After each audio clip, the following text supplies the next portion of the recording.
Hello दोस्तों, आज हम बताने जा रहे हैं आप लोगों को वैदिक काल। वैदिक काल जो मुख्य रूप से इसे वैदिक सभ्यता भी कहते हैं। वैदिक सभ्यता जिस तरह से हम देखे थे पहले सिंधु घाटी सभ्यता। सिंधु घाटी पिछले वीडियो में सिंधु घाटी सभ्यता जो देखे थे, वो सिंधु घाटी सभ्यता का पतन होने के बाद वैदिक काल का शुरुआत होता है, वैदिक सभ्यता, जिसमें इसी को आर्य सभ्यता भी कहते हैं। इसी को आर्य सभ्यता भी कहते हैं। आर्य सभ्यता क्यों कहते हैं? क्योंकि आर्यों के द्वारा ही इस सभ्यता का निर्माण किया गया था, इसीलिए इसे आर्य सभ्यता कहते हैं। आर्य लोग पहले जहाँ रहते थे उनका जो निवास स्थान था, यदि हम देखें तो मैक्स मुलर एक तो थे जो बताए कि आर्यों का निवास स्थान मध्य एशिया है, लेकिन वहीं हमारे देश के एक वरिष्ठ थे जो बताए, जिनका नाम था बाल गंगाधर तिलक। उन्होंने बताया कि इनका निवास स्थान उत्तरी ध्रुव है, आर्य लोगों का। इन्होंने यह खाना अपने चारागाह की तलाशों में ढूंढते हुए भारत तक पहुंचे, क्योंकि भारत में एक संपूर्ण देश था जहाँ पर हर चीज मिलते थे, खाने से लेके पीने तक सारा चीज। इसीलिए चारागाह के रूप में यहाँ पर आए।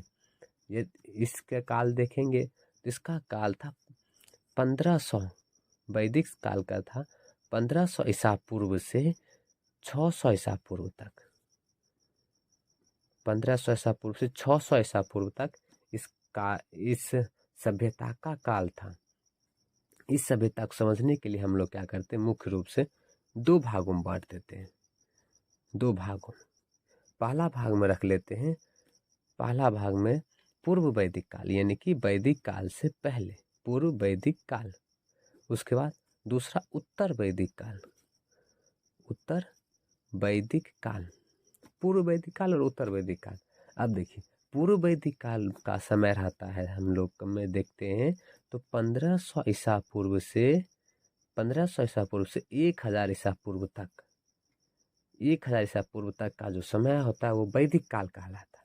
और उत्तर वैदिक काल में जो 1000 से लेके 600 ईसा पूर्व तक के इस समय को पूर्व उत्तर वैदिक काल कहते हैं। उत्तर वैदिक काल में हम देखेंगे कि कैसे जो आर्य लोग थे वो अपने साम्राज्य को बनाने लगे, कैसे छोटे छोटे देश राज्यों में विभक्त होने लगे। पहले चारागाह के रूप में चलते थे। उसके बाद ये पूर्व समय में जैसे ही भारत पहुंचे तो बहुत सारे ग्रंथों का निर्माण करने लग गए। ग्रंथ का निर्माण किए, और ग्रंथ का निर्माण करने के बाद ये एक सभ्य व्यक्ति की भांति रहने लग गए। अब यहाँ पर देखेंगे कि इस पूर्व वैदिक काल के बारे में देखेंगे तो पूर्व वैदिक काल इस वीडियो में अभी सिर्फ पूर्व वैदिक काल के बारे में ही देखेंगे, क्योंकि वीडियो यदि हम पूरा बना देंगे एक ही में तो लंबा हो जाएगा। इसीलिए एक में पूर्व वैदिक काल के बारे में इसमें बताते हैं। तो वो इस काल के लोग, यहाँ इस काल के जो लोग थे वो आर्य, एक तरह से बोल सकते हैं आर्य लोग थे, क्योंकि आर्य सभ्यता कहते हैं। ये सब कैस्पियन सागर के आसपास रह रहे थे। कहाँ रह रहे थे? तो कैस्पियन सागर के आसपास रह रहे थे। और ये हिंदकुश पर्वत से होकर भारत में आए थे। हिंदकुश पर्वत से होकर भारत आए थे। हिंदकुश पर्वत से होकर भारत आए थे।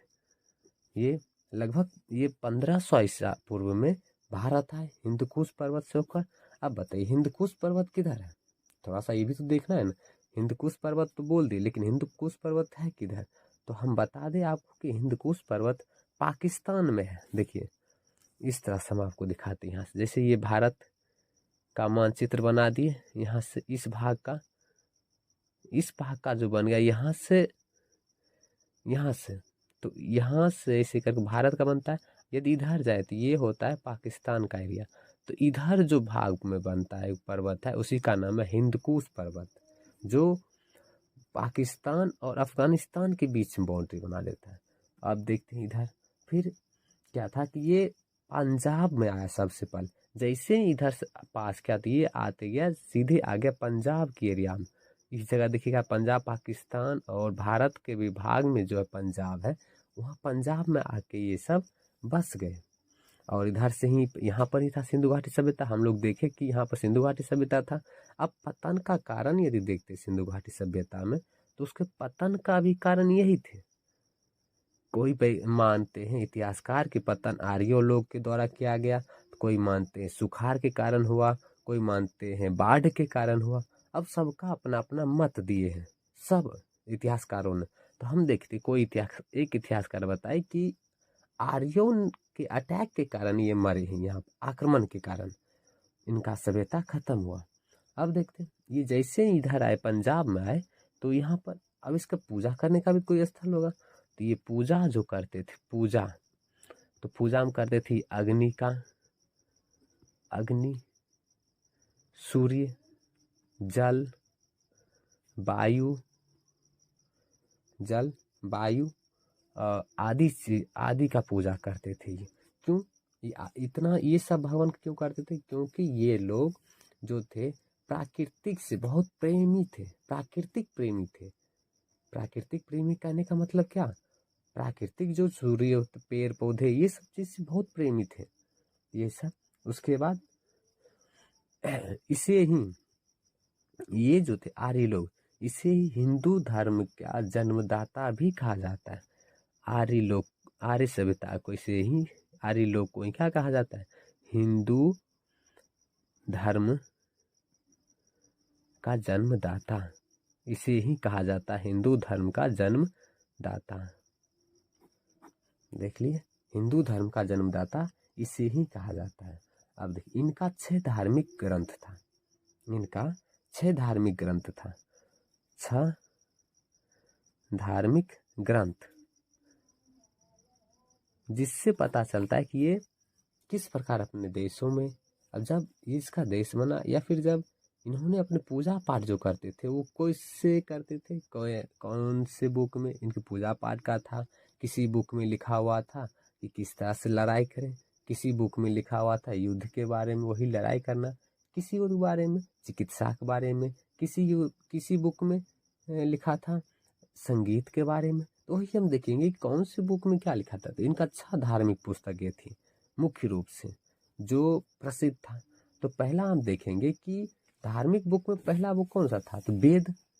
वेद ही ना देखते हैं हम, हर चीज जब भी देखते हैं तो वेद, तो वेद में देखेंगे तो इस वेद कितने थे? वेद मुख्य रूप से 4 थे, मुख्य रूप से कितने? 4 थे, 4 वेद, जिसमें से पहला था ऋग्वेद। पहला क्या था? ऋग्वेद। अब देखिए ऋग्वेद में क्या था? तो ऋग्वेद में देखेंगे कि यह सबसे पुराना वेद था, यह सबसे पुराना वेद था, सबसे पुराना वेद है, अभी भी सबसे पुराना वेद है, सबसे पुराना वेद है। इसमें टोटल 1028 सूक्त है, जिसको हम सूत्र कहते हैं, सूक्त 1028 सूक्त है। लगभग 10,000, लगभग 10,000, लगभग 10,000 रचनाएं, 10,000 सूक्त जो था 10, यहाँ था 1028 सूक्तियाँ, इसमें 10,000 मंत्र, यानी कि 10 लगभग 10,000, या फिर इसका था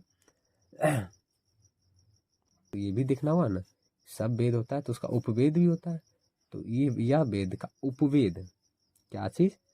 उपवेद। इस वेद का उपवेद उपवेद था, उपवेद यजुर्वेद, यजुर्वेद। इस वेद का उपवेद क्या था? यजुर्वेद। उसके बाद रचनाकार कौन थे? धन्वंतरी। रचयिता बोलो या रचनाकार कौन थे? धन्वंतरी। अब देखते हैं, इसके बाद देखने के बाद हम आगे देखते हैं। तो आगे जब देखेंगे तो आगे देखेंगे, पहला क्या देखे वेद में? ऋग्वेद। अब देखते हैं सामवेद। कौन सा वेद देखेंगे अब? सामवेद। सामवेद में क्या था? तो सामवेद में क्या था कि इसमें देखिए सौ लिखल है। सौ से ये संगीत से था संबंधित। क्या चीज से था? संगीत से संबंधित सा, संगीत से संबंधित। अब देखिए इसमें कुल 1875 ऋचाएं हैं। 1875 ऋचाएं, जिसमें से 75 ऋचाएं को छोड़कर बाकी सभी ऋचाएं जो है ऋग्वेद से लिया गया। मात्र 75 ऋचाएं को छोड़कर बाकी सभी ऋग्वेद से लिया गया। इसका सामवेद में जितना भी ऋचाएं लिखा हुआ है 1875, उसमें सिर्फ 75 ऋचाएं को छोड़ के बाकी सब ऋग्वेद से लिया गया। इसका उपवेद है गंधर्व वेद। इसका उपवेद है उपवेद गंधर्व वेद।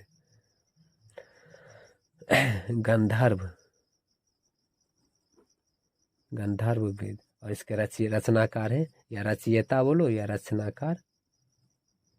रचनाकार कौन है? भरत मुनि। भरत मुनि। सामवेद के बाद कौन होता है? यजुर्वेद देखते हैं। उसके बाद कौन सा देखेंगे? यजुर्वेद। यजुर्वेद। यजुर्वेद में क्या था? इसमें यज्ञ एवं युद्ध की चर्चा की गई है। अब ये देखो बताए थे ना उस समय कि सब चीज में लिखा गया था। इसमें यज्ञ और युद्ध के बारे में लिखा गया था। युद्ध के बारे में, युद्ध के बारे में है।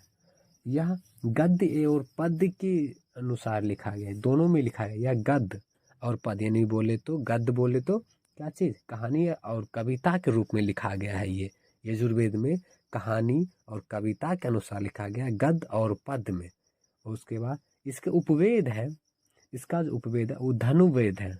धनुवेद। इसका उपवेद कौन सा है? उपवेद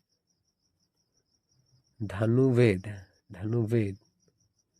और इसके रचयिता है या रचनाकार बोलो या रचयिता। रचनाकार कौन थे? इसका रचनाकार है विश्वामित्र। विश्वामित्र। अब देखते हैं 3 देख लिए। यजुर्वेद तक देखिए कौन कौन देखे तो देख लेते फिर से। देखिए इधर क्या क्या देखे? ऋग्वेद देखे थे। ऋग्वेद देखे एक ठो। और दूसरा क्या देखे थे? सामवेद देखे। सामवेद देख लिए। ऋग्वेद, सामवेद। उसके बाद यहाँ पर आगे क्या चीज में? वेद में ऋग्वेद, सामवेद, यजुर्वेद पर आ गई थी। तीसरा यजुर्वेद देख ली। अब देखेंगे चौथा अथर्ववेद। चौथा क्या देखेंगे? अथर्ववेद। चौथा देखेंगे अथर्ववेद। अब अथर्ववेद क्या है?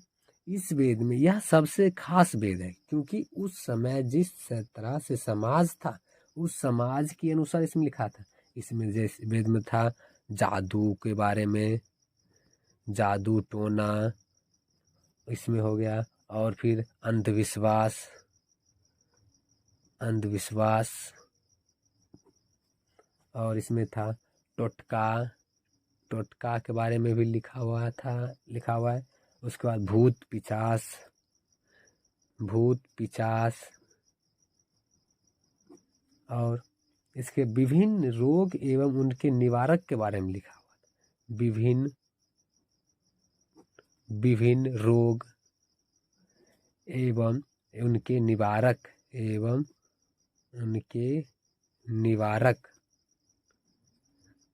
निवारक के बारे में लिखा है। अब देखिए विभिन्न रोग एवं उसके निवारक। अब इसको एक तरह से बोल सकते शल्य चिकित्सा के बारे में लिखा गया था इसमें। चिकित्सा, क्योंकि देख रहे हैं कि उसमें विभिन्न रोग, जितने भी रोग थे उसके बारे में लिखा था और उनके निवारक यानी कि किस तरह से उस रोग से बचा जा सके उसके बारे में भी लिखा हुआ था। अब इसका उपवेद शिल्प वेद है। इसका उपवेद शिल्प वेद है। शिल्प वेद। और इसके रचनाकार विश्वकर्मा है। इसके रचनाकार कौन है? रचनाकार विश्वकर्मा। विश्वकर्मा रचनाकार कौन थे? विश्वकर्मा है। इतना देख लिए। अब देखिए, इतना चीज तुम देखने के बाद अब क्या होता है कि एक सिर्फ अभी वेद ही देखें, अब देखेंगे आगे उपनिषद देखेंगे, ब्राह्मण ग्रंथ देखेंगे, आरण्यक देखेंगे, मनुस्मृति देखेंगे, पुराण देखेंगे। अभी तो एक ही का देखे ना। अब दूसरा देखते हैं उपनिषद। देखिए, पहला वेद देखे, अब दूसरा क्या आता है? उपनिषद। देखिए उपनिषद क्या होता है, पहले बताते हैं उपनिषद का मतलब क्या होता है। कोई भी चीज पढ़ने के लिए उसका पहले मतलब देखते हैं ना। उपनिषद, उपनिषद का अर्थ क्या होता है? उपनिषद का अर्थ होता है गुरु के समक्ष बैठकर रहस्यमय ज्ञान प्राप्त करना। उपनिषद कहलाता है। उपनिषद का अर्थ ही होता है, क्या होता है? तो गुरु के सामने, गुरु के समक्ष बोलो या सामने बोलो, गुरु के समक्ष बैठकर रहस्यमय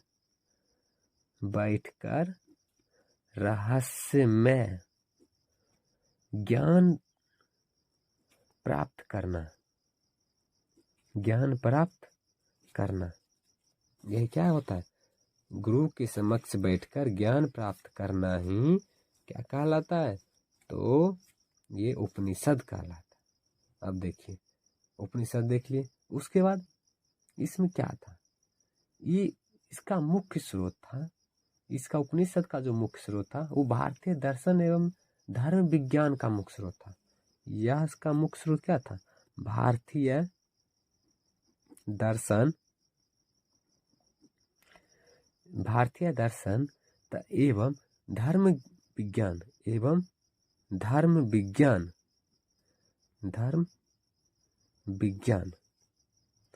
यह ज्ञात उपनिषदों की संख्या कितना है? 108। ज्ञात उपनिषदों की संख्या 108 है। अब देखिए ऐसे क्वेश्चन क्या करता है, कंपटीशन लेवल में थोड़ा सा घुमा देता है। अब घुमाने का तात्पर्य ये कि पूछ देगा ऐसे करके। एक बार पूछा गया था कि भारत का वाक्य सत्यमेव जयते, क्या है भारत का वाक्य?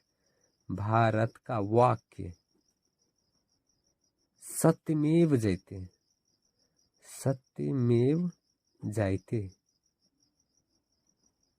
सत्यमेव जयते, ये कहाँ से लिया गया? तो हम आपको बता दें, भारत का वाक्य जो है सत्यमेव जयते, ये मुंडकोपनिषद से लिया गया है। उपनिषद का ही है, लेकिन कौन सा उपनिषद है? तो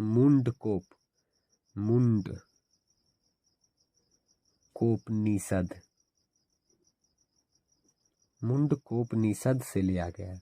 कौन सा? सत्यमेव जयते। देख ली, इतना समझ में आया? देखिए यहाँ पर ये सब के बारे में बता रहे हैं। सिर्फ यहाँ पर उपनिषद का अर्थ क्या बताए थे? गुरु के समक्ष बैठकर ज्ञान प्राप्त करना, क्या उपनिषद का अर्थ होता है। इतना समझ गए होंगे आप लोग।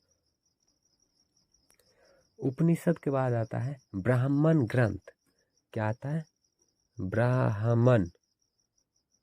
ब्राह्मण ग्रंथ। उपनिषद के बाद कौन सा ग्रंथ आता है? तो वो होता है ब्राह्मण ग्रंथ। यह आर्यों के सामाजिक और राजनीतिक जीवन पर प्रकाश डालता है। ये ज्यादा कुछ नहीं है, ये सिर्फ क्या है? आर्यों जो थे, आर्य लोग जो थे, वो आर्यों के सामाजिक एवं राजनैतिक जीवन के बारे में बताता है, या प्रकाश डालता है जीवन के बारे में, जीवन पर प्रकाश डालता है। कौन? तो ब्राह्मण ग्रंथ। उसके बाद ब्राह्मण ग्रंथ के बाद आरण्यक। क्या होता है? आरण्यक ग्रंथ। आरण्यक ग्रंथ में क्या था? इसमें वन पुस्तक के ब्राह्मण के निष्कर्ष भाव है। ये रहस्यवाद तथा दर्शन शास्त्र पर महत्वपूर्ण शोध निबंध है। इसमें क्या है? ब्राह्मणों का निष्कर्ष भाग जो है ये रहस्यमय तथा दर्शन शास्त्र का महत्वपूर्ण शोध निबंध है। किसका? तो रहस्यवाद रहस्यवाद तथा दर्शन शास्त्र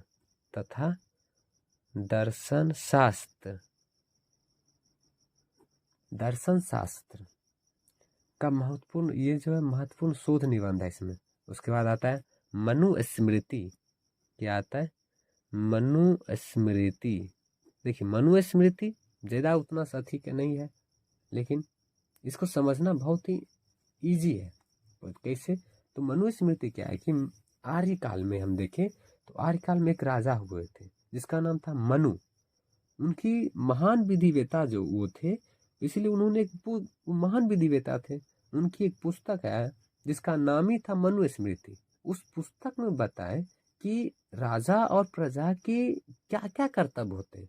एक राजा जो बनते हैं उनका क्या कर्तव्य है, और उसके राज्य में जो प्रजा है उनकी क्या कर्तव्य है, उसी के नियमों को निहित करके लिख दिए हैं मनुस्मृति में। तो वही एक बुक बन गया, तो उसका क्या नाम हो गया? मनुस्मृति। तो क्या बताया अभी? तो इसमें मनु कौन थे? तो राजा थे। राजा कब का? तो मौर्य का, आर्यकाल का राजा थे, जो क्या लिखे थे? राजा और उनकी प्रजा के कर्तव्यों के नियमों से संबंधित है। आर्यों, राजा और उनकी प्रजा के कर्तव्यों के नियमों से संबंधित है। ये के नियमों से संबंधित है, संबंधित है। अब देखिए कोई भी राजा है तो अपने राज्य के बारे में लिखेंगे। तो यहाँ पर बताए राजा कौन था, क्या नाम था राजा का? तो मनु। राजा का नाम था मनु। उसी मनु ने उस किसी एक राजा, जो राजा बनेंगे, कोई एक इसका हो या कोई एक क्षेत्र का जो राजा बनेंगे, उसका क्या काम है और उस क्षेत्र में रहने वाले जितने भी प्रजा है उनका क्या कर्तव्य है, उससे पूरा जो नियम बना के दिए। वो कौन बुक था? वो तो मनुस्मृति में। अब देखते हैं लास्ट जो आता है 6 नंबर में, वो था पुराण। क्या था? पुराण है। पुराण क्या है? यह पुराण जो है ये आर्य सभ्यता के धार्मिक तथा ऐतिहासिक घटनाओं को बताते हैं। पुराण में क्या है? धार्मिक तथा ऐतिहासिक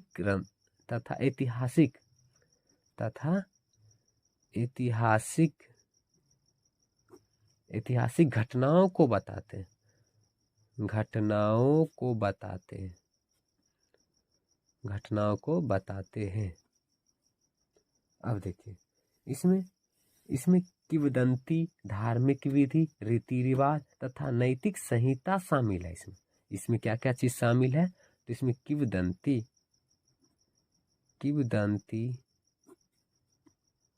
धार्मिक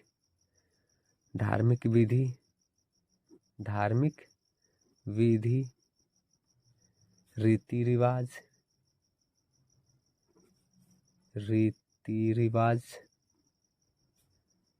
रीति रिवाज तथा नैतिक संहिता शामिल है। यह इसकी संख्या टोटल 18 है। इसकी संख्या कितने है? टोटल 18। देखिए टोटल का नाम लिखते हैं। नंबर 1 में मत्स्य, पूरा का नाम ही लिख देते हैं, 18 जो है। नंबर 2 में मार्कंडेय। नंबर 3 भविष्य।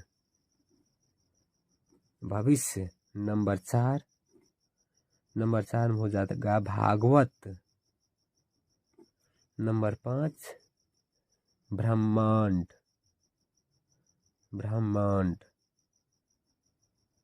नंबर 6 ब्रह्मवैवर्त।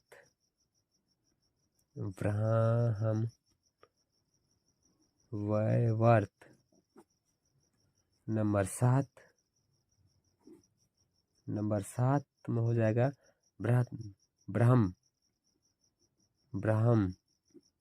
नंबर 8 वामन।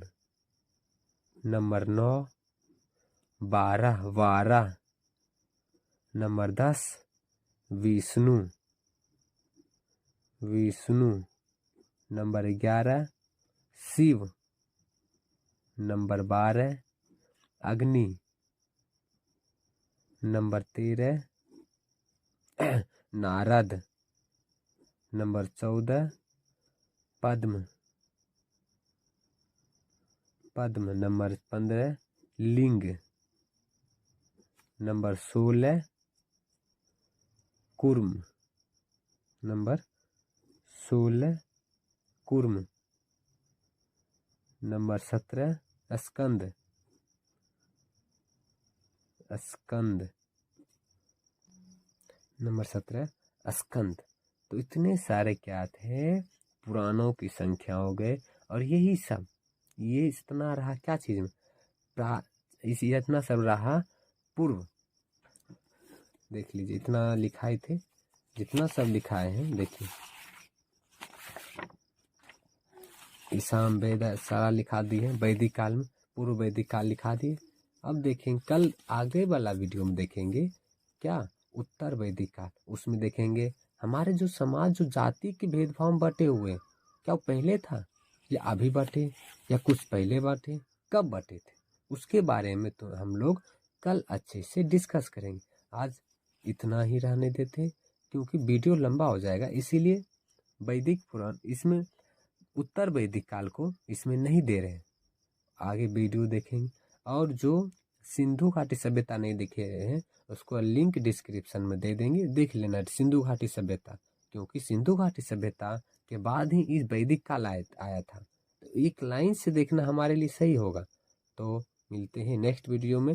इस वीडियो में आज के लिए धन्यवाद।